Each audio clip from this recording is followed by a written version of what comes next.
Welcome to Quillsword Blogcast. Is Russia having a civil war? Probably. Don't know if it matters yet.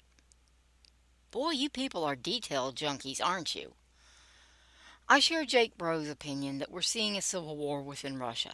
Don't get all excited. Civil war just means a nation state is having an internal conflict with significant potential to do damage to the regime. Keyword is potential. Just because Russia is having an internal dust up doesn't mean Putin is out of a job. Not yet, anyway.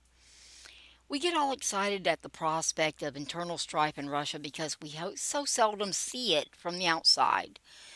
People think that the big bad authoritarian government has all its peoples under its thumb so that they won't think to rebel, or that the Russian people are so deluded that they support every stupid thing their government does. After all, they didn't overthrow the government immediately after the invasion. Being willing to disagree with your government and being willing to be killed for that disagreement are two very different things.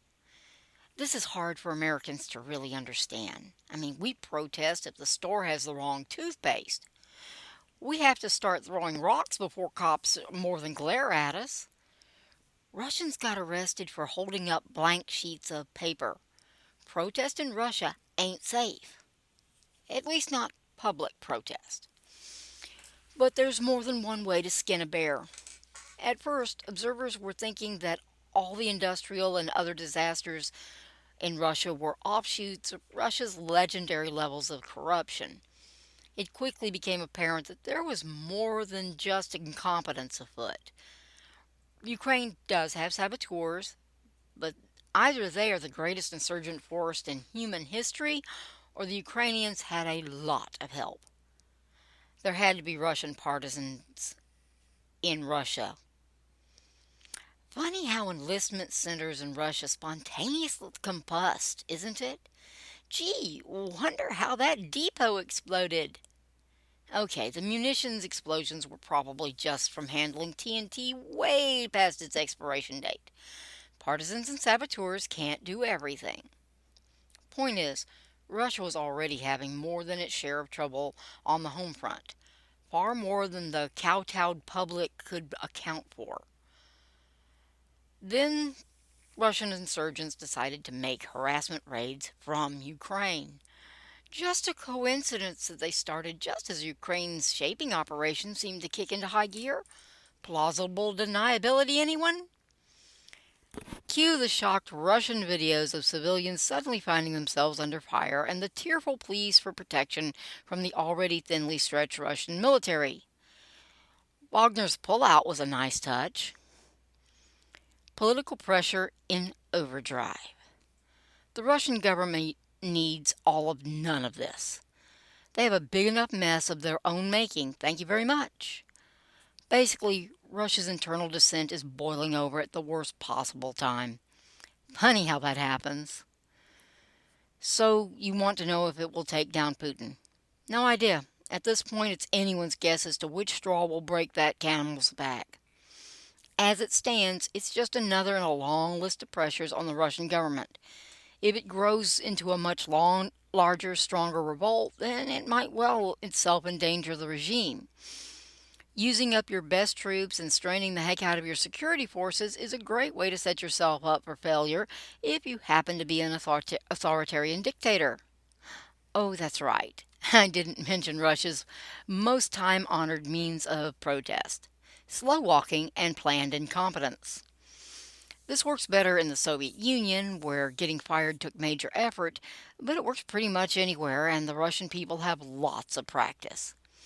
Basically, all those peons that keep your industry and economy working don't bother to do any of that particularly well. Not outright sabotage, but not bothering to notice all the stuff that needs to be put right. Gee, there weren't any nails in the cases carrying ammo? Wonder how that happened. The nailer had nails in it this morning. Oh, look, one got jammed. So sad. This kind of thing is hard to distinguish from corruption and plain old apathy, making it hard to stop. Just another day in the life of Russia.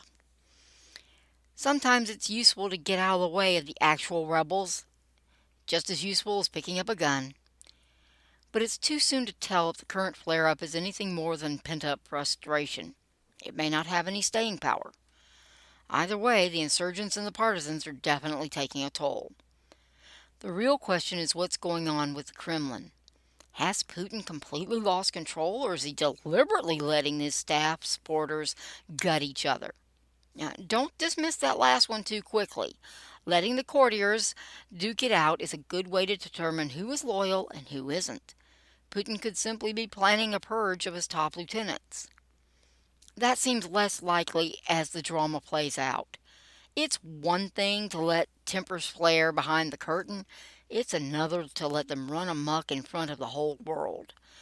Drone attacks, even the cute little ones on the Kremlin, make Russia look weak and unable to defend itself. Putin can't possibly want that. Well, not if he's still saying it, he can't. And no, I don't think Putin is insane. I suspect he's losing control of some of his inner circle. They're smelling blood in the water and being good little sharks are beginning to circle. Chalk that up to yet another thing Russia doesn't need. Of course, the minute I think I'm ready to wrap this up, the dam blows up. Literally, Russia and Ukraine are currently blaming each other. It's all preliminary, but most analysts I've heard so far are leaning toward Russia as the culprit. The upended chessboard seems the most prevalent theory so far. If it was the Russians, and I suspect it was an incredibly boneheaded move. It's not going to stop the counteroffensive, but it is going to enrage half the planet.